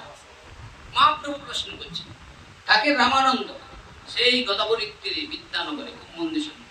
প্রভু কহে কোন বিদ্যা বিদ্যার মধ্যে সার? রায় কহে কৃষ্ণ ভক্তি বিনা বিদ্যা নাহি আর। এবার বল, এর ঘরে যে এত পড়াশোনা করাচ্ছে, এই পড়াশোনাকে পুরো বলছে এটা বিদ্যা নয়। তাহলে বিদ্যা কোনটা? রামানন্দ বলছে একমাত্র রায় কহে কৃষ্ণ ভক্তি বিনা বিদ্যা নাহি আর। ও মা, তুমি মূর্খ, স্কুলেও যাওনি, পড়াশোনাও নেই, কিন্তু তুমি চোখের জল দিয়ে এমন তুলসী দাও কৃষ্ণ তোমাকে ডাকে, মা বলে ডাকে, কাছে থাকে। তাহলে এই জগতে যত বৈষ্ণব আছে তোমার কাছে কেন? তোমার ডাকে ভগবান তোমার পাশে আছে। কেন তোমার অহংকার নেই? তোমার হচ্ছে কারো প্রতি হিংসা নাই, সরল সাদা মন, ভগবানকে ডাকলেই চলে। সেটা তো আমি ডাকলে তো আসে না। কথা বোঝার চেষ্টা করো। তাহলে তুমি পণ্ডিত, তুমি বিদ্বান। এখন সেই জায়গায় দাঁড়িয়ে মহাপ্রভু দক্ষিণ দেশে ভ্রমণকালে বিদ্যানগরে রায় রামানন্দের সহিত 7 দিন ব্যাপী শাস্ত্র আলোচনা করলেন। 7 দিন ব্যাপী নানাবিধি প্রশ্ন করিতে করিতে এমন সময় মহাপ্রভু রায় রামানন্দকে বলিলেন, সকল বিদ্যার মধ্যে শ্রেষ্ঠ বিদ্যা কোনটি? এই শোনো, বলছে সকল বিদ্যার মধ্যে। পরিবেশ এরকম রচনা না করলে হবে না। কথা বলো না, পরিবেশটা একটু রাখুন, সবাই কথা বললে হয় নাকি? তো বলছে কি সকল বিদ্যার মধ্যে কোনটি শ্রেষ্ঠ? উত্তরে রামানন্দ রায় বললেন কৃষ্ণ ভক্তি। আরে কথা বলছে কেন? কৃষ্ণ ভক্তি বিদ্যাটাই হলো সর্বশ্রেষ্ঠ বিদ্যা। তাহলে কোনটা বলছে রায় রামানন্দ? বলছে প্রভু একমাত্রই কৃষ্ণ ভক্তিটা হলো সর্বশ্রেষ্ঠ বিদ্যা। তখন মহাপ্রভু বললেন, রামানন্দ, তাহলে আমরা যে এত পড়াশোনা করি তাহা কোন বিদ্যা? রামানন্দ উত্তরে বললেন, প্রভু সেটা জড় বিদ্যা। কমন্দ শুনুন, জড় বিদ্যা মানে ধরুন একটা ছেলে যদি পড়াশোনা করে, তাহলে জিজ্ঞাসা করা যদি হয়, তুমি পড়াশোনা করো কেন বাবা? বলে পড়াশোনা করছি এই কারণে যাতে ভালো রেজাল্ট করতে পারি। তাকে যদি জিজ্ঞাসা করে যে আচ্ছা ভালো রেজাল্ট তুমি কিসের জন্য চাচ্ছ? বলে পড়াশোনা করছি কেন, ভালো রেজাল্ট চাচ্ছি। তুমি জানো নি পড়াশোনা করে কি চাকর হবো? চাকরি করবো গো, চাকরি। ভালো বড় বড় বেতন পাবো, বড় এরকম মেডেল পাবো। বলে এই জগতে যত বড় চাকরি আছে, যত বড় পণ্ডিত আছে, যত মেডেল পাও না কেন, ভগবানের মেডেল যদি না পাই সেটা জিরো মেডেল, পুরো জিরো। বুঝেছেন? এই জন্য যে যে জায়গায় থাকুক না কেন, যার কাছে ভক্তি নেই তার জীবনের কোনো শান্তি নেই। নিতাই গৌর প্রেমানন্দ। সেই জায়গায় দাঁড়িয়ে রামানন্দ রায় মহাপ্রভুকে বললেন, প্রভু এটা হলো জড় বিদ্যা। বলে সেইটা কেমন? বলে প্রভু জড় বিদ্যা যত মায়ার বৈভব, জড় বিদ্যা যত মায়ার বৈভব। মানে বলে দেই, মানে তাহলে ছেলেটা কি বলছে যে পড়াশোনা করে চাকরি পাবো, টাকা পয়সা রোজগার করবো। যদি প্রশ্ন করে যে আচ্ছা তুমি পড়াশোনা করে চাকরি করবে কেন, এই চাকরি করে টাকা পয়সা রোজগার করবে কেন? বলে একটা ভালো বাড়ি করব, ভালো খাট করবো, ভালো খাটে ঘুমাবো, একটা মোটরসাইকেল রাখবো, আর বড় বাড়ির একটা সুন্দর রমণীকে বিবাহ করবো। তাহলে চাচ্ছে কি? টাকা রোজগার করে সুখ চাচ্ছে, সুখ, নিজের সুখ। কিরকম দেখেন সুখ? মানে এই বাড়িটা করব, এই বাড়িতে আমি আমার পরিবারকে নিয়ে সুখে শান্তিতে জীবন যাপন করবো, একটা ভালো খাট থাকবে, তাতে বেশ পরমানন্দে ঘুমাবো। বলে আরে পাগল, এই খাট থাকলেও ঘুমাবে না, যার অন্তরে শান্তি নেই তার জীবনে খাট থাকলেও কোনো দাম নাই। নিতাই গৌর। খাটটা মেন নয়, ঘুমটা মেন। আচ্ছা যে লোকটা ভালো খেতে পারে, ধরুন এই সুদন বাবু প্রোগ্রাম লোকটা, হ্যাঁ হ্যাঁ, কিন্তু খুব খেতে ভালোবাসে। এখন উনি কি করেছে, আপনার ঘরে দ্রব্য শস্য সব দিয়ে দিয়েছে, উনার একটা পছন্দ খাবার আছে, কিন্তু আপনার বাড়িতে খেয়ে পেট ভরেছে। আমি যদি পছন্দ খাবারটা এসে খাওয়ার পরে ধরি যে বাবা তুমি তো এটা খুব খেতে ভালোবাসো, এটা না, বলেন না রুচি নাই। বলে কেন? বলে পেট তো ভরে গেলে কি যত ভালো খাবার হলো আর খেতেই পারবে না। তদ্রূপ যে লোকটা খেতে ভালোবাসে তার কাছে কতক্ষণ যতক্ষণ ক্ষুধা ততক্ষণ এই খাদ্যের আকর্ষণ, তারপরে নাই। তারপরে বললো তাহলে ঘরেও হলো না, খাটেও হলো না, খেয়ে হলো না। বলে তাহলে কি বলে, এবার রমণী পরের ঘরে একটা কন্যাকে বিবাহ করো। বলে সেখানেও যে সুখ হইতে জিয়া সে কি করলো, অতলে অন্ধকারে তলিয়ে গেল। কিরকম না, বিবাহ করলো, করার পরে সে একটা ছেলে হলো কি একটা কন্যা হলো, তাদেরকে মানুষ করার জন্য তার যে সুখের হরিভজনের জীবনটা, সে গাধার মতো জীবন খাটতে খাটতে পুরা সারা জীবনটা তার নষ্ট হয়ে গেল। এই জন্য এখন আমাকে অনেকে বলে, শ্রীকান্ত ভাই একটা কথা বলো, প্রথম ভাবতাম হ্যাঁ কিন্তু তোমার বৃদ্ধ বয়সে কি খাওয়াবে, কিন্তু এখন বলি বিবাহ জীবনের চেয়ে তোমার এই জীবনটা অনেক ভালো। তাহলে দেখো ভালো তো ঠিকই, কিন্তু এই জীবনেও তো কি অশান্তি ভাই, যে ওখানে যায় সে ওখানে মন্তব্য নিতাই গৌর বুঝেছ সমস্যা। তো সেই জায়গায় দাঁড়িয়ে বললেন জড় বিদ্যা যত মায়ার বৈভব শ্রীকৃষ্ণ ভজনে বাধা। তাহলে দেখবেন যারা শিক্ষিত লোক এরা কিন্তু হরি ভজন করতে রুচি কম। তাহলে কটা শিক্ষিত মানুষ হরি ভজন করে দেখান, বুঝেছেন? করে না। কেন? এরা শিক্ষাটাকে মনে করেছে সর্বশ্রেষ্ঠ, কিন্তু শিক্ষা কখনো মানুষ সেই শিক্ষাটাকে ভক্তি জগতে যেদিন আসে সেই শিক্ষা আমি পড়াশোনা করে যদি গীতা না পড়ি তাহলে গীতায় কর্মযোগ কি, জ্ঞান যোগ কি, ভক্তি যোগ কি সেটা তো আমাকে জানতে হবে। ভালো কথা। তাহলে বললেন কি জড় বিদ্যা যত মায়ের বৈভব শ্রীকৃষ্ণ ভজনে বাধা অনিত্য সংসারে। কথাটা বলছি খুব মন দিয়ে শুনুন। আচ্ছা এই সংসারটা নিত্য না অনিত্য? নিত্য না অনিত্য সংসার? হ্যাঁ শিক্ষিত লোকে বলছি নিত্য না অনিত্য? হ্যাঁ হ্যাঁ নিত্য। তোর গাল ফাটি দেবো দেখবি তো নিত্য সংসার নিত্য। আরে আজকে যেটা আছে কালকে থাকবে এমন কোনো গ্যারান্টি আছে নাকি? অনিত্য। আরে এই যে শোন এই ঘরটা ভাড়া, এই তোর মা বাবা ঠিক আছে এটাও ভাড়া, এই দেহটাও ভাড়া, তাহলে তোর কি বলে? পরমাত্মা আছে বলে রত্ন চলছে, নেমে গেলে তোমার সব শেষ। ঠিক চিনো আগে জানো ভগবান আছে বলে চোখ দিয়ে দেখতে পাচ্ছ, কান দিয়ে শুনতে পাচ্ছ, ভালো মন্দ বিচার করতে পাচ্ছ। যার শক্তিতে তুমি এত শক্তিমান, যার দ্বারাই তুমি এত জ্ঞানমান, তার চরণে যদি তুলসী না দাও সে তাহলে বেকার জীবন, গদ্ধবের জীবন এই জীবন। আগে তুলসীর মালাটা পর আর হরি ভজন করে আমি দেখি। আরে পরে দিলি খুলে দিচ্ছি কি জানি আমার মাথায় আসে। শুনুন ওটা নয়, দেখুন তুলসীর মালা ব্যতীত ওর হাতের জলটা কিরকম জানো তো? উৎসবের মতো।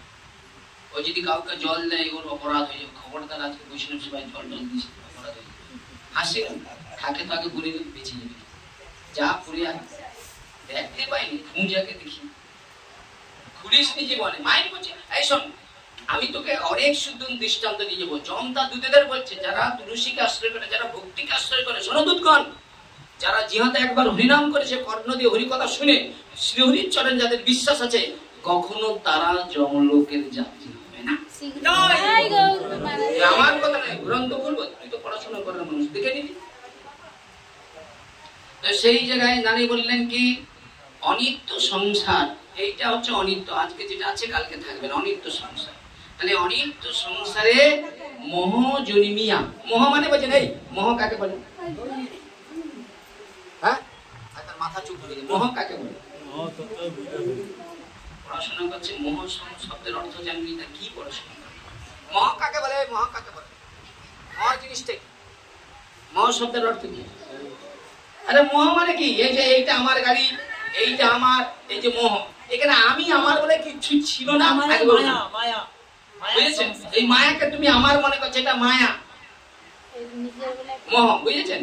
তাহলে বলছে অনিত্য সংসারে মোহ জন্মিয়া জীবিকা করেছে গাধা। এই দেখ দেখ কিছু মনে করিস তুই ঘরে বসে আছিস, তোর বাবা গাধার মতো যাচ্ছে, শুধু টাকা রোজগার করতে হবে, মেয়েকে পড়াতে হবে, ভালো বাড়িতে, তোর কোনো চিন্তা আছে নাকি? বাবা ফোনে 666 টাকা ভরে দেবো, বাবা 666 টাকা ভরতে গিয়ে পিছনটা যে একবারে হুমানের মতো হয়ে যাবে সেটা দেখার দরকার নেই। আরে সেটা উদাহরণস্বরূপ বলি, তুই আজকে রোজগার করতে পারছিস তোর আগে চিটিং বাজি কথা না। আগে আগে আচ্ছা ফোন নাই থাকুক, তারপরে তোর পোশাক আদি এই সবগুলো বল করে নাই। আজকে তুই 2 টাকা রোজগার করতে পারছিস, তোর অহংকার এসে গেছে। এই খুব খারাপ, খুব খারাপ জিনিস এটা, জানো না? আমার আমি কানে না ওইটা শুনি। আরে তুই রোজগার করার কে? তোর বাবা মা তোকে সেই জায়গায় দিছিল বলে তুই সেটা। এই শুনে একটা কথা বলি, তাও খুব ঘুরে দেবো আজকে ভাগবতের মধ্যে। আচ্ছা বলেন তো বাবা, ওর বাবা মা ওকে পড়িয়েছে তো? ওর মা এখন আমার কাছে মানসিক করছে, বলে জানসিকান্ত ভাই, হ্যাঁ যদি আমার কন্যাটা একটা চাকরি পায় তোমাকে গুছিয়ে খাওয়াবো। আর আমিও আজকে তুলসী দিচ্ছি ঠাকুরকে, যদি ঠাকুর ওই তুলসীর দ্বারা ওর চাকরি হয় মা খাওয়াবে বলছে আমাকে, বুঝেছেন? এখন যেটা বলা, এখন ওর মা মানসিক করছে, যদি ভাগবতের কাছে মানসিক করছে ওর কন্যা সন্তানটা, হ্যাঁ কন্যা মানে পুত্রের মতো ভালোবাসে, হ্যাঁ এখন কন্যাটা চাকরি পেলে বা আমার একটা দুঃখ দুর্দশা দূর হবে। আর কন্যা চাকরি পেলে যে কোনো বাড়ির ছেলে অনায়াসে বিয়ে করতে চাইবে। আর ও যদি গরিব ঘরেও একটা ছেলেকে বিবাহ করে, কানা খোড়াকে ও খাবিয়ে দিতে পারবে, এই জন্য চাকরি করে, বুঝেছে? ভালো।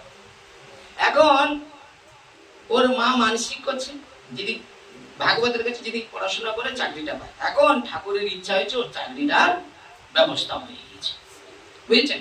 এখন চাকরি করতে গেছে, চাকরি 1 মাস করার পর এখন বেতন পেয়েছে, ওর মনের আনন্দ বলা যায় না, যে ঘর আসবে কোন করে খুঁজে, বুঝেছেন?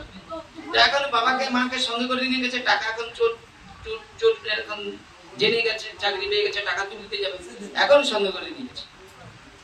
নিয়ে এসে এখন বাড়ি আসছে, মা সব 500 টাকা নোট দেখে মা আর বাবার কি আনন্দ ধরা যায়, কি আনন্দ। এখন টাকা কিনতে কিনতে এখন মা বলছে, বলে কচি তাহলে কাজ কর না। বলে কি কাজ? বলে দেখ তোর যে ওই যে এই যে তোর জন্য মানত করেছিলাম ভাগবতের কাছে, তুই একটা কাজ কর, তোর বেতনের কিছু অংশ টাকা তুই আমাকে দে, আমি 10 জন বৈষ্ণব সেবা দেব। আচ্ছা তো দেয়া কর্তব্য না কর্তব্য না? হ্যাঁ সে যা দিবে কর্তব্য। শুনুন ঘটনাটা, শুনে এইবার খেলাটা শুনুন, তারপর তো বুঝবে। এখন মাকে বলতেছে মাথা খারাপ নাকি, তুমি তার মানসিক করছো, তুমি তার কথা থেকে টাকা রোজগার করে দিবে, তুমি তার ব্যাপার, আমি দিতে পারবো না। মা বলে আরে তোর জন্য মানসিক করলাম, কতবার রামানন্দের কাছে ঠুকলি মাথা, ভাগবতের কাছে ঠুকছি বলে তো তোর চাকরি হয়েছে। হ্যাঁ আমি দিন রাত্রি কষ্ট করে পড়াশোনা করছি, তুমি তুমি টাকা দিচ্ছ বলে হচ্ছে নাকি? ওকে আচ্ছা করে মানবতা নাই। ওর বাবা বলতেছে বলে ওই আমি তোর জন্য দালালকে টাকা দিছিলি বলে তোর চাকরি হচ্ছে। ও বলে হ্যাঁ আমি যেদিন পড়তাম। এখন আমার ওর কাছে প্রশ্ন, ওর মা ভাগবতের কাছে মানত করছিল বলে ওর চাকরি হচ্ছে না, বাবা দালালকে টাকা দিছিল বলে চাকরি হচ্ছে না, ও দিন রাত্রি কষ্ট করে পড়াশোনা করছে বলে চাকরি হচ্ছে? পড়াশোনার উত্তর তোর কাছে নেবো, আমার ভাগবত আবার চলে যাচ্ছে। ওকে এমন বিগড়ি দেবো না, এই মূর্খ লোক খুঁজে রাস্তা খুঁজে না। হ্যাঁ এইবার তো সেই জায়গায় বললেন কি, অনিত্য সংসারে মোহ জড়ি নিয়ে জীবকে করেছে গাধা, আমি সেই গাধা হয়ে সংসারের বোঝা বই বহিনী অনেক কাল, এইভাবে সংসারে বোঝা বই উনি বহু কাল কেটে গেছে। বীরদক্ষ এলো একদিন আমাদের মতো যুবক ছিল, সংসারের জন্য কি নাই করেছে, ছেলেদের জন্য কি করেছে, সব ছেলেরা তার আলাদা হয়েছে, এই মাও আলাদা হয়েছে ছেলেদের কাছে। সে বলে একদিন পুরী গেলিতে কষ্ট, সে ঠেলে ও ঠেলে 7 কলসির জল, 7টা কলসির জল 1টা কলসি করে, মানে 7 জন ছেলে সারা তবুও মায়ের দেখো চোখের জল খাবে, সব ঠেলা গুঁতায়, মানে জোরের মানে। তাও আবার কি মা খেতে বসছে বলে বুড়িটা মরেনি, সারা মোট করে নিয়ে আনি কি করে। বৌমা বলতেছে ছেলেকে তুমি শুনলে তোমার খারাপ লাগবে না লাগবে, ও ছেলেকে ইচ্ছা করে খেতে দিও, বউ ভিতরে দিচ্ছে গুতা আসে এ করতেছে, বুঝেছে? সাবধান এই সংসারে ভালোবাসা খাবারটার কথা একদম কাউ বলা। তাহলে বললেন কি বীরদক্ষ এলো, শক্তির অভাবে কিছু নাহি লাগে ভালো। বীরদক্ষ এসে গেছে, শক্তি টক্তি সব নষ্ট হয়ে গেছে, এখন কিছু আর ভালো লাগছে না। তাহলে জড়বিদ্যার দ্বারা অর্থ উপার্জন, যে পড়াশোনা করে অর্থ উপার্জন, আহার আদি বাসস্থান, নানা ভোগ বিলাস, আমোদ প্রমোদ সুখ, একটু করে যাবে। পড়াশোনা করেছে জানেন তো, পড়াশোনা করা মানে শিক্ষিত সমাজে পড়াশোনা করেছে মানে কি পুরো সব চেঞ্জ। আর মানুষ থাকবে না, পড়াশোনা করে যেন অমানুষ হয়ে যায়, বুঝেছেন না? মানুষ পড়াশোনা করে যাতে করে তার সমাজে কিভাবে থাকতে হবে, কিভাবে চলতে হবে। আরে এ থাকবে কি করে? ও যে দিদিমণির কাছে যায়, সে দিদিমণি তার কাপড় ছেড়ে দিয়ে তার ম্যাক্সি পরিয়ে আসতে যায়, সে যেন মনে বিউটি পার্লারের নায়িকা আসে, ও তার দেখে ও শিখবে, বুঝেছেন? তাহলে এইরকম শিক্ষা। তুমি যদি সত্যি কথা বলছি, স্কুল কলেজে যদি দিদিমণিদেরকে দেখো না, আমার ঝাঁট চলে যায় ওদের দেখে। সত্যি বলছি, এটা যেন সে মানে ব্যবসায়ী, যারা ব্যবসায়ী দেহ বিক্রি করে জীবন যাপন করে, এই তাদের থেকেও বেশি এদের আলাদা পোশাক, তাদেরকে দেখলেও শ্রদ্ধা হয়। কি রকম হচ্ছে সব জিনিস। আর একটা শিক্ষিত তার আচার আচরণ তো তার শিক্ষা, কিন্তু তার সব ঘুরে চালিয়ে যাচ্ছে। কলিযুগ নয়, আমরাই আমাদের পরিবারের পরিজনকে ঠিক করতে পারি না, লোককে দোষ দিতে হবে না। আপনার বাড়ির কন্যাটাকে একটা তুমি কোথায় 100 টাকা 150 টাকা একটা গীতা কিনে দিচ্ছ, 20,000 টাকা ফোন কিনে দিচ্ছ, এর জন্য কি সমাজ দায়ী? আমি আমার পরিবারের জন্য দায়ী। দেখুন ওইটা প্রয়োজন, কিন্তু ওইটা জানেন তো, ওইটা আমার জীবনে সবচেয়ে বেশি ক্ষতি করে দিয়ে গেছে। এই শোনো, আমি করছিলাম বলে 1000 বাবা মাকেই ছাড়ে না। আজ ফোনটা যদি আমি ব্যবসা করতাম না, আজকে আমি একটা সুন্দর সংসার। ওই এই ফোনে এসে কি করলো, এমন ঝমকা দেখে দিল, মিচ্ছে মিছু, হ্যাঁ এই বিয়ে করবো, হ্যাঁ কান্নাকাটি, গলায় দড়ি নিব। আমি সারা চোখেও দেখিনি, পাপ চোখে কিচ্ছু নাই, লোকের কাছে সব বলে দিচ্ছি, জানি তারা হবে। তারপরে বুড়ো লোকের ঘরে মেয়ে, তারপরে বলে দিল কি, আমার সঙ্গে কোনো ডাইরেক্ট কথা হয়নি, বলে দিল কি, বলে ওই ছেলে কি আছে। তাহলে ভালোবাসাটা কি হয়? এই জড় বস্তুটাকে ভালোবাসা, ভালোবাসাটা জড় বস্তু দিকে নাই, ভালোবাসাটা মহত্ব দিকে না হয় না। তো এইবার শুনুন, সে জায়গায় দাঁড়িয়ে বললেন এগুলো হলো মায়ার সম্পদ, অনৈশ্বর্য, টাকা পয়সা গুলো মায়ার সম্পদ, এগুলো হলো অনেক অনিত্য বস্তু। তাহলে সংসারের এগুলো স্থায়ী মনে করি আমরা, কিন্তু এগুলো স্থায়ী নয়। আমিও চিরদিন থাকবো না, ও থাকবে না, সব তাহলে না। আমি বলছি সব যদি জেনে, তাহলে আসার মুখ্য উদ্দেশ্য কি? আমাদের ভক্তি লাভ করে। যদি কোনো ব্যক্তি ভক্তিকে লাভ করে, ভক্তিকে হাসিল করে, তাহলে তার জীবনে পড়ে যাওয়ার ভয় থাকে না। তবে বললেন কি, এই সকল সম্পত্তির প্রতি আসক্তি আরো আরো বেড়ে যাচ্ছে। আজকে ঘরটা ছিল, বলে না এতে হবে, একটু মজাক করি, রং করি, এটা লাগাই, গ্রিল লাগাই, এটা সেটা লাগিয়ে যাচ্ছে। কিন্তু সারা এত সুন্দর দেহটা, তাকে একটু সাজানোর বেলায় চিন্তা, একটু গুরুদেবের কাছে দীক্ষা দিচ্ছি, আজকে একটু তিলকটা করি, একটু ভালো করে সেজে দেখি আমার মুখমন্ডলটা তিলক করলে কেমন হয়, এমনি থাকলে কেমন হয়। তাহলে দেখেছি করি। গুরুদেবের কাছে যেদিন দীক্ষা নিচ্ছিল, সব পরিবারে সব তিলক করে দিচ্ছি। আজকে গুরুদেবের দিনে কেউ নেই। হ্যাঁ, গুরুদেব পারিছে, এরাও গুরুদেব আজ আসবে নাকি? এই তো হলো ভক্তি, গুরু ভক্তি না করতাম। এরপরে বললেন কি না, এইভাবে কি করছে, মানুষ জড়িয়ে পড়ছে, সংসারে গাধা হইয়া জীবন যাপন করছে। আর গাধার ভালো মন্দ গুণ নাই, ভালো মন্দ গুণ গাধার আছে নাই।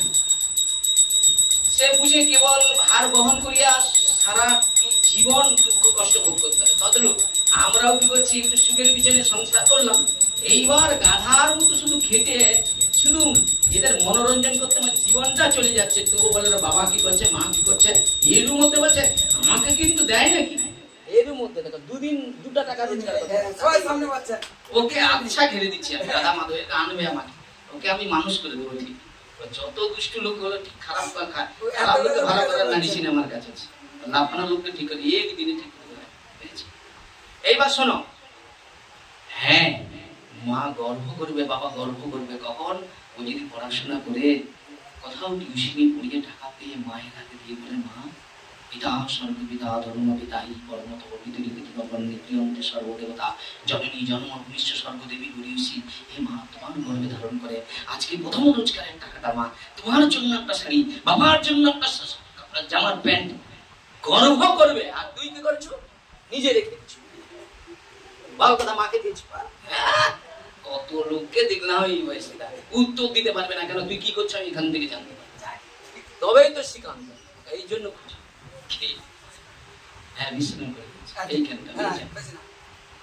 তো সেইভাবে কি করলেন না, ওই সারা জীবন গাধার মতো দুঃখ কষ্ট করে জীবন যাপন করলো। যাদের জন্য, খুব মন্দ শুনুন, যাদের জন্য, শুনুন, যাদের জন্য তোমার বাবা দিন রাত্রে এত কষ্ট করছে, সেই কন্যা সন্তান, সেই পুত্র সন্তান যদি তারা ভক্তিকে আশ্রয় না করে, এমন কন্যাকে গর্ভে ধারণ করে কি লাভ? এই জন্য বলছে কোটি কর্মনিষ্ঠের মধ্যে একজন জ্ঞানী শ্রেষ্ঠ, কোটি জ্ঞানীর মধ্যে একজন মুক্ত, কোটি মুক্তের মধ্যে দুর্লভ কৃষ্ণ ভক্ত। তাহলে কৃষ্ণ ভক্ত কি করে, ভগবানের কাছে কাঁদে, আমার পিতা আমার মাতা তাদের কল্যাণ করো প্রভু। আজকে যদি কিছু অর্থ পাই, তারা আমাকে ছোটবেলায় কত বাজার থেকে কত ভালো ভালো খাবার কিনে নিয়ে আসছে, আজকে আমি প্রথম টাকাটা পেয়ে ওই বাজারে সবচেয়ে দামি বস্তুটা আমি আমার বাবা মায়ের জন্য নিব। আরে আর যেদিন করবি তোর চরণটা আমি ধৌত করে মাথায় নেব। এইটাই মেইন শিক্ষা, তো এখানেই আছে, ওখানে কোথায় জড়বিদ্যার শিক্ষা তুই পাবি না। তোকে আমি অনেক চেষ্টা করছি মানুষ। হ্যাঁ, এইবার শোনো, তাহলে বললো কি না, এইভাবে জীবনটা তার কষ্টে কষ্টে কেটে যাচ্ছে। মনিবের দেওয়া দুটো ঘাসের জন্য, শুধু দুটো খেতে দিবে এটাই। কিন্তু আপনারা কেবল আমি সংসারের গাধা হইয়া নানা রকম অকাজ কুকাজে সদা সর্বদাই সময়টাকে অতিবাহিত করেছি। এই সুন্দর জীবনটা পেয়ে অসৎসঙ্গ করেছি, সৎসঙ্গ করলাম না। কেন?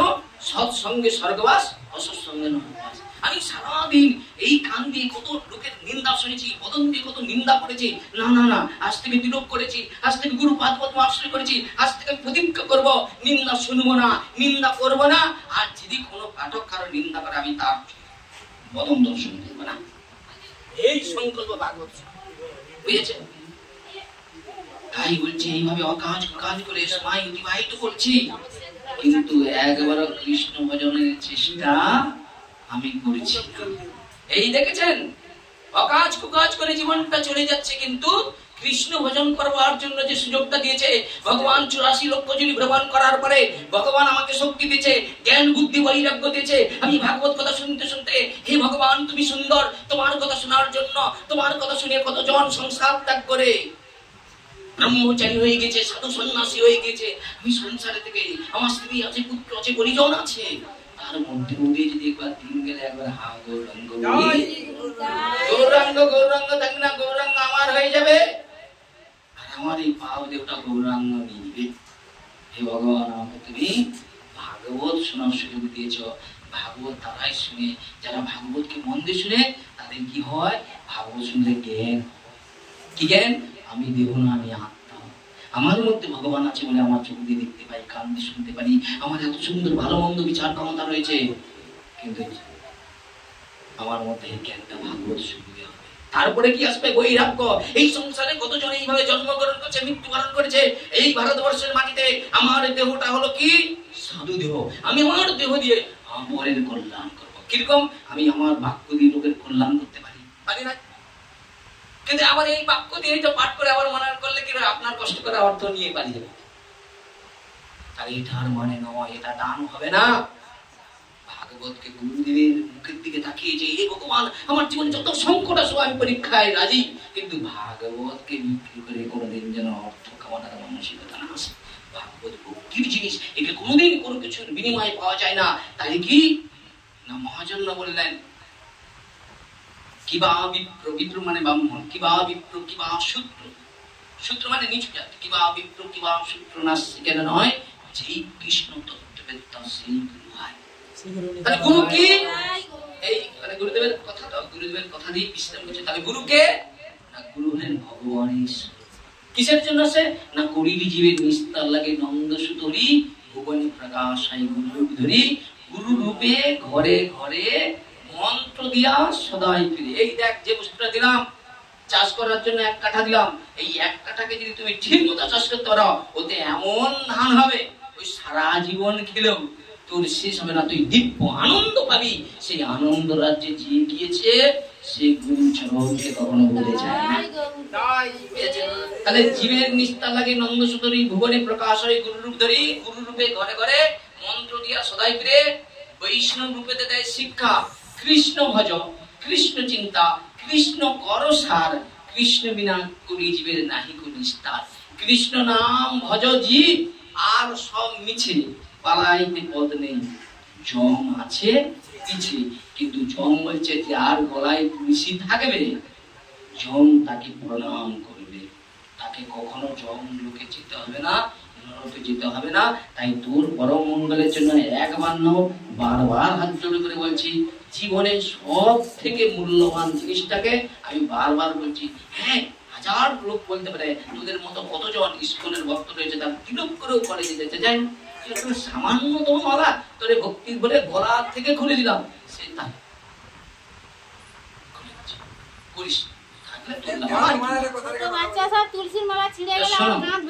আর কথা বলবো না। তাহলে গুরুদেবের মুখ্য উদ্দেশ্য আমাদের মতো জীবকে উদ্ধার করার জন্য তিনি প্রকটিত হয়ে সংসারে আসে। তাই আমরা সবাই মিলে 1 মিনিট, এই শোনো, এই সপরিবারে সবাই 1 মিনিট হয়ে 1 মিনিট আমরা ঈশ্বরের ভগবানের কাছে হাত জোড়ো করে গুরুদেবের আত্মকল্যাণের জন্য নীরবে তো প্রণাম করবো, কেউ কোনো কথা বলবো না। হে গুরুদেব, এই সংসারে আমরা যেন একনিষ্ঠ ভাবে তোমার চরণ স্মরণ করে আমরা যেন তোমার যাতে আত্মগতি ভালো হয়, মঙ্গল হয়, এই প্রার্থনা থেকে আমরা 1 মিনিট নীরবতা পালন করব।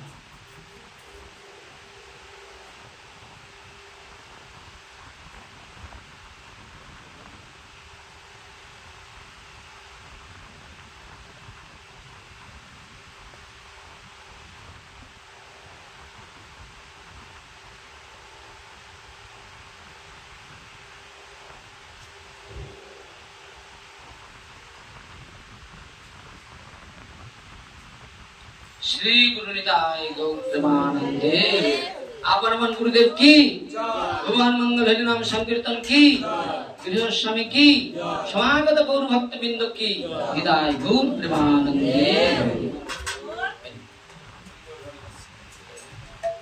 बेस्टा जाबे ना एक है और कोई ठंडे नहीं है